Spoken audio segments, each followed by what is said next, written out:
to Karis and Francesca. So Karis first, who are joining us from Manchester University to talk about kind of their career pathway and their experience working in district nursing services. So I'll hand over to you first, Karis, if that's okay.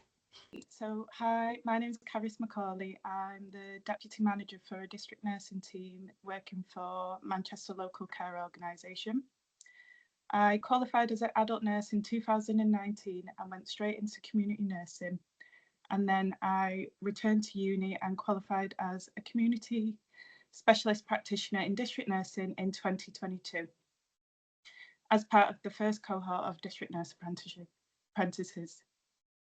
I was inspired to apply after working alongside experienced district nurses and leaders, noticing how they documented with confidence, led teams, and built trust with patients. I wanted to be that kind of nurse, someone who could make a real impact, and that motivation stayed with me throughout the course. And so we can go to the next slide. So a key part of the course was my empowerment project, where I focused on gambling-related harms, a hidden issue with real implications for safeguarding and health outcomes. This opened incredible opportunities, such as attending an event through Westminster Media Forum on next steps for UK gambling regulation, visiting Manchester Town Hall for gambling harms policy reform, and working alongside the Greater Manchester Combined Authority, delivering training and updates within the team and within wider teams in MFT, including the quality and safety meetings, health and wellbeing, and some safeguarding events, as well as being able to develop a standard operating procedure that safeguards staff and patients if gambling-related harms arise. Next slide. So during the course, I had an article published in the British Journal of Community Nursing on apomorphine therapy for patients with advanced Parkinson's disease. I have since returned to Manchester Metropolitan University to speak to new community specialist practitioner cohorts, a full circle moment that's been hugely rewarding. I was also featured on the university's website, sharing my apprentice story, and I'm still there today.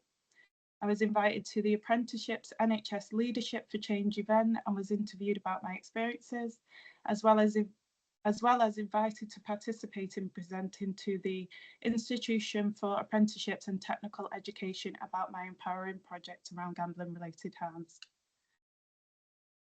Next slide, please. So shortly after qualifying as a community specialist practitioner in district nursing, I stepped into the deputy manager role. At the time, there were just 2 qualified district nurses in the team, myself and my manager, and today we have 7 qualified district nurses and no vacancies left. I don't take credit for that growth alone, but I do believe that being trained as a compassionate, visible and influential leader has helped me role model what's possible, just like others once did for me. And then this year I returned to study again, completing training as a professional nurse advocate to better support emotional well-being, resilience and professional growth within district nursing. This led to my second journal article exploring how the P&A role can support district nurses, and I'm pleased to say it has been accepted for publication. So last slide, please. So the Community Specialist Practitioner Apprenticeship didn't just give me a qualification, it gave me confidence, opportunities and a deepened passion for district nursing. It allowed me to grow, contribute and now support others on their journey. Thank you for listening. Brilliant. Thank you, Karis. Really interesting. Please do put questions in the chat. I'll go on to Francesca first, but if anyone, oh no, we do have oh no, I think it was an accidental hand up, attempting a clap. Lots of claps coming through.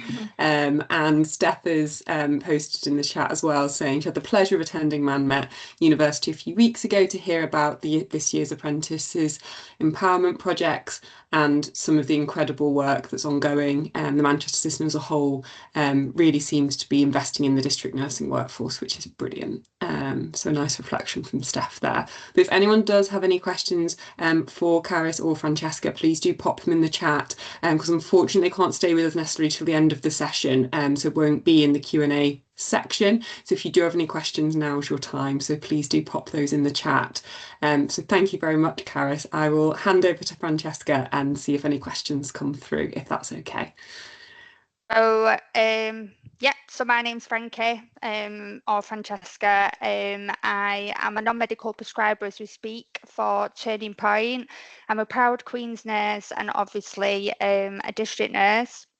Same as Karis, which is lovely to see. I was on the same course as Karis, and we both did obviously the apprenticeship route on the first course that they offered. And qualified in 2022. It's safe to say, obviously, the course itself was very, very intense, and it does push your boundaries. But it essentially taught me quite a lot about my emotional intelligence, my leadership, my management skills, how to educate or even research, dare I say it. So I'm very proud of what I've achieved. So I just started on the next slide. I just thought I'd just explain, like Karis's as well, of my achievements of within that space of a year and after that of what I've actually achieved, and how I'm very, very proud to say that obviously I've been awarded or recognised this. So as Karis as well, we was tasked with doing a assignment as such, which we then could obviously get published, and it was on an intervention that was in the community at the time. Mine was on the use of digital devices in the community, and whether that was a good or a bad thing in that sense. And somehow I managed to get that published in the British Journal of Community Nursing. Following on from that, and since the course has ended, I was then asked last year at the National District Nursing Conference to be one of the presenters, which was very, very nerve-wracking because there's 100+ people there. But I was able to put my voice across and obviously develop myself whilst we were there as well. So that was incredible. On the course as well, we was asked to do a empowerment project to put something in the community, whether that be small or large. And mine was to create a homeless pilot. I developed this homeless pilot where homeless people within Tameside and Glossop, which is where I was based, was able to come to me once a week and have basic healthcare. So that would be a case of observations, and if they had any wounds, for me to dress them. This was a very successful pilot with the foundations that are still present at Tameside and Glossop to continue this if they wanted to. And I'm very, very proud of that, because if it weren't for that, I probably wouldn't be in the position that I'm in now.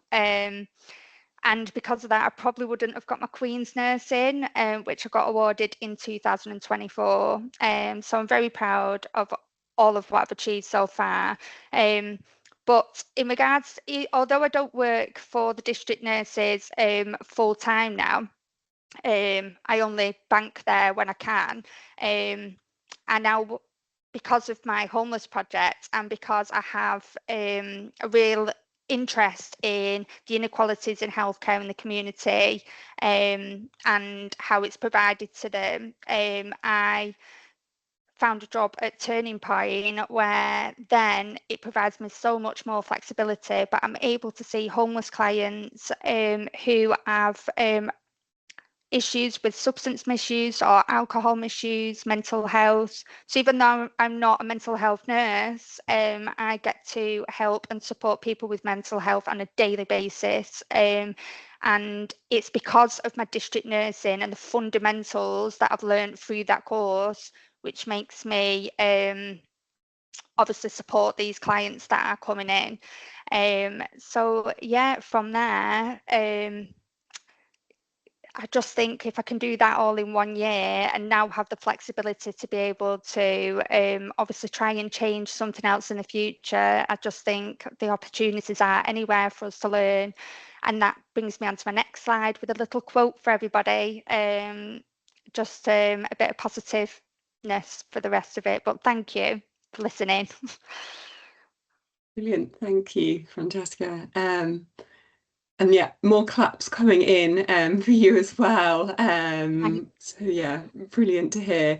I guess just a question for me for both of you, and I think you've all both touched on it. Oh, there might be a question actually coming in as well. So, Nain, if you're all right to kind of enable Florina's mic and camera, that would be brilliant. Oh, Florina, do you want to come in?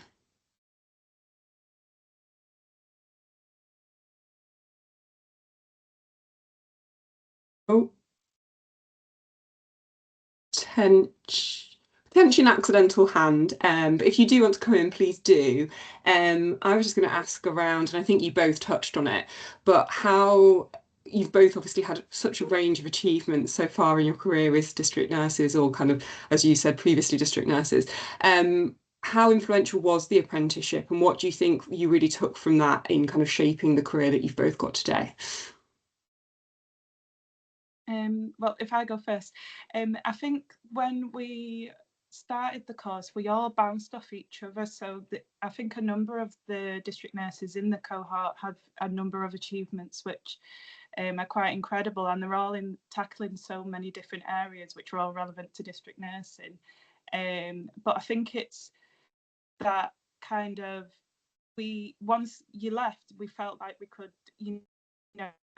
tackle an issue, and then we've kind of just, well, I feel like I've kind of embedded that as I've gone on, and I've not kind of let the workload get to me or distract me from other things. So I've kind of just been able to work alongside it and keep that momentum a little bit.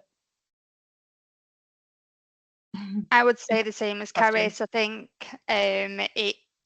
the course generally, because you're a close cohort together and you're all in that same position, seeing everybody achieve different things, it really does push you on, and it also encourages you to make a change and instill that change and continue with it as well. I think it's really breathtaking how we can actually make them changes and stick together. Brilliant. Thank you both. Does anyone else have any questions? No, I guess you both covered everything, so thank you so much.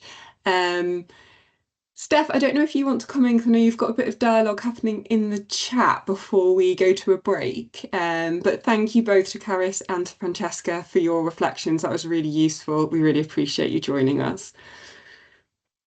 Yeah, I'd just echo that, Rosie. I think Manchester Met University do a brilliant job in the programme that they put on.